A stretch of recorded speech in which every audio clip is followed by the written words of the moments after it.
অবদান, সেই অবদানের উপরে এখনো বাংলাদেশ টিকে আছে। সাবেক সেনাপ্রধান, সাবেক পুলিশ প্রধান, এটা শুধু দুইটা। এই ধরনের কত প্রধানের কত কিচ্ছা কাহিনী, কত সম্পদ, কত বৃত্ত বৈভব, কত আলোক রোশনায়, কত ঝাড়বাতির আলোতে তারা বসবাস করছেন, এগুলো হয়তো অনেকেই আমি জানি না।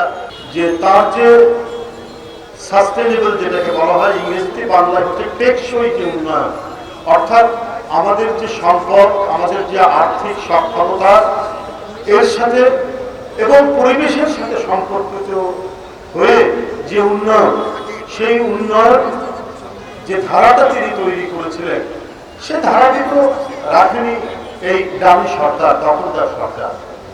আজকে এই দেশটিকে লুটেরা সরকার বানিয়েছে, অর্থ পাচারকারী সরকার বানিয়েছে। তারপরেও খুব খিরেও খুলেও দেশটা টিকে আছে। যে টিকে থাকার যে মূল কারণ কি, সেটাও জিয়াউর রহমানের অবদান। সেটা কি? সেটা হচ্ছে এই যে তৈরি পোশাক রপ্তানি এবং ম্যান পাওয়ার রপ্তানি। তার যে খাল কাটা, তার যে কৃষি বিপ্লব, তার যে শিক্ষা বিপ্লব, তার যে শিল্প বিপ্লবের যে অল্প 4.5 বছরের মধ্যে যে বিপুল তরঙ্গ তৈরি করেছিলেন, বাংলার এক প্রান্ত থেকে আরেক প্রান্তে যে অনবদ্য অবদান রেখেছেন, সেটিকে ভেঙে চুরে এবং সর্বোপরি একটি জাতির যে সার্বভৌমত্বের অন্তর্গত শক্তি, সেই শক্তিকে দুর্বল করেছেন শেখ হাসিনা। সেই শক্তিকে দুর্বল করার পরও এই বাংলাদেশ যতটুকু টুকি আছে, সেটাও জিয়াউর রহমানের অবদান। সেই অবদানের উপরে এখনো বাংলাদেশ টিকে আছে।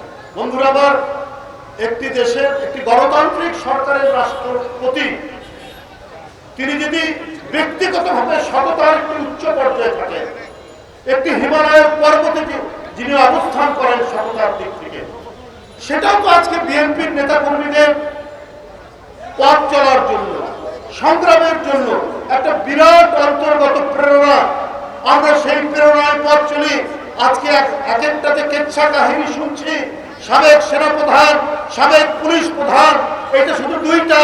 এই ধরনের কত প্রধানের কত কেচ্ছা কাহিনী, কত সম্পদ, কত বৃত্ত বৈভব, কত আলোক রোশনায়, কত ঝাড়বাতির আলোতে তারা বসবাস করছেন, এগুলো হয়তো অনেকেই আমি জানি না। শুধু একটা কথা বলেই শেষ করব। এক মহত্তম রাষ্ট্রপতি, দেখুন তার অন্তর্গত স্বচ্ছতা, তার সততার উচ্চতা। ওই সময় ভিসিআর নামে একটি যন্ত্র ছিল, ছবি দেখানো, এটা ব্যান্ড আইটেম ছিল। রাষ্ট্রপতি বিদেশ সফরে গেছেন, তার একজন আর্মি অফিসার, তার এডিসি কর্নেল র্যাঙ্কে, তিনি না বলে ভিসিআর নিয়ে এসেছেন। ইন্টেলিজেন্স রিপোর্টে জিয়াউর রহমান শুনতে পেরেছেন। শুনতে পেরে উনি বাসাতে পৌঁছানোর সাথে সাথে তাকে বরখাস্ত করেছে। এইটা হচ্ছে একটি অনবদ্য দৃষ্টান্ত।